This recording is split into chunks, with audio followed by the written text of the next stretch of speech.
I'm Anuradha Mathur. I teach physics at Modern School Vasant Vihar in New Delhi. In the last unit, you studied about work energy theorem. You studied how to calculate this and what it really meant. Work done by any force gets converted into changing mechanical energy for that system. We did examples, we saw a demo in that where this conversion was being shown. Now, in this unit, we are going to again take up work energy theorem and just do two simple examples which are very relevant to day-to-day life and which need certain attention from all of us to regard physics as something that allows us to have fun and makes it far more interesting and useful in daily life. So, we are going to use work energy theorem in order to describe what happens when a body moves in a vertical circle. What is really meant by a vertical circle? Let us understand that. You could be moving in a horizontal plane or you could be moving in a vertical plane. So, what's the difference? What's so special about it? Now, we are going to see what are the forces that are necessary for a body which is to move in a circle from your knowledge of circular motion. And if an object was to move around this circular track and move with a certain speed v, it was very necessary to have a certain force to be working in this direction. What was the value of that force from our lessons in circular motion? This force was called centripetal force and its value was equal to m v square upon r. R was the value of the radius of the circle, v the speed, m the mass of the object. So, obviously, if the speed was to change, then the centripetal force would become more. If the radius was to change, become larger, then for keeping this body to be moving in this circle, we required a larger value of speed. Now, this situation changes very much when you are trying to move a body in a vertical circle. What would change for it? You can see a demo of a bucket or a container filled with water, and if you take a string attached to it and swirl it in a vertical circle, you can have a speed for it such that the water does not fall. If you move with a lower speed, the water would fall. So, we need to see what should be the minimum speed with which you should be moving at the lowermost point such that it goes and negotiates the full vertical circle. So, what we are talking about is, if this is a horizontal circle, our vertical circle would look something like this. So, we are talking about an object moving in this vertical circle like this, and we are talking about, is there a special speed required by it to go along like this, and we are going to use work energy theorem to solve this for us.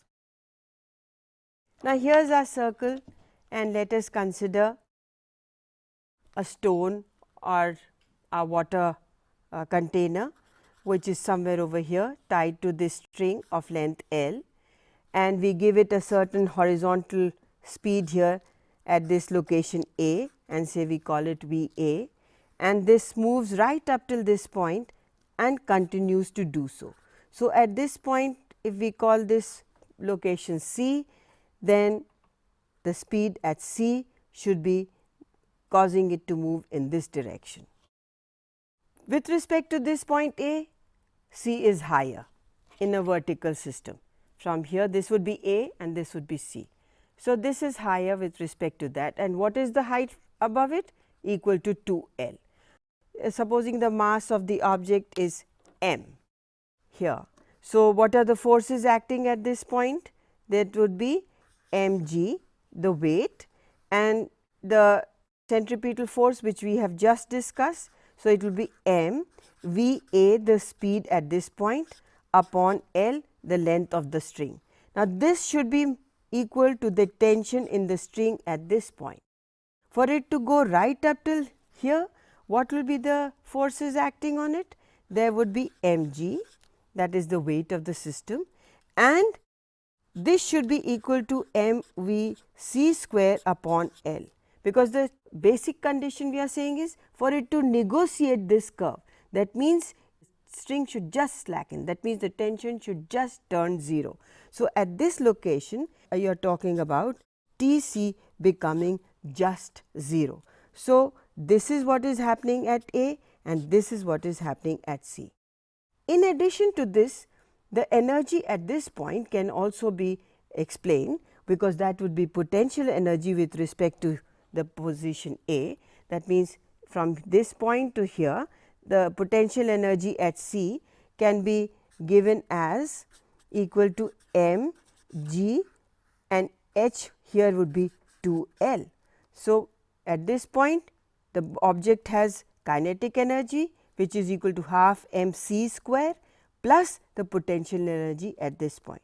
The total energy of the system remains half mva square, which it had at this point, the lowest point. So, at the lowest point we are assuming the potential energy to be equal to 0, and at the highest point the potential energy given by this value mg 2L. Now, how does this give us anything about what speed we should be moving at? Because we can now use work energy theorem and equate the change in energy from here to this point to the value of work done. What will be the work done in moving it from there? Equal to the potential energy, which is mg into 2L. Let us see how. Let us write the value of total energy at C. What would this value be? Equal to kinetic energy plus the potential energy, which would be half m v c square plus m g into 2L. You do realize that V c is going to be different from V a, because V a at that point the energy was only kinetic and was in the form of half m V a square. Here we have this additional value of energy in terms of potential energy. So, this is its value, and this could be from the other equation that we wrote earlier of talking about the total energy. We could equate that half m v a square to be half m v c square plus m g L. This will be your value. So, you can then write the value for energy in terms of the work done. Let us see how. Consider the circle and the tension in the string at A and at C. If the string has to slacken here, the tension C should become 0, which means this equation, which gives us the centripetal force, is equal to mg, and the total value of tension at A is given by mg plus mva square upon L. So, one equation, two equation, and then in terms of how much is the potential energy, how much is the total energy in this system. The total energy at the base is equal to this is the total kinetic energy, and the potential energy on top is equal to mg into 2L. So, using these equations we can get the value for our energy at C to be equal to 5 by 2 m g L. Equating it to equation 3, we get the value for V a to be equal to root of 5 g L. Now, this is the important value. So, depending upon the string that we take, this velocity at this point, the speed at point A should be at least 5 g L, for it to negotiate this circle, otherwise it will not move in a vertical circle. The reason for that you can understand logically is that all the kinetic energy converts into potential energy at this highest point, and because of that you are going to have a situation where if you need the speed to be some value so that it moves in this circle, then you will have to have a speed V A slightly greater than 5 g L. You must have heard of many air accidents when they are doing air shows. The aircraft is supposed to fly in a vertical circle. Now, if the aircraft does not have speed greater than this, it is not going to go to this point, it will drop somewhere over here, and that causes an accident. So, the pilot requires to calculate according to the radius that he is choosing to go in a vertical circle to have a speed greater than 5 g L. The moment he has that speed, there would be no problem in his going from the lowest point to the highest point without any problem.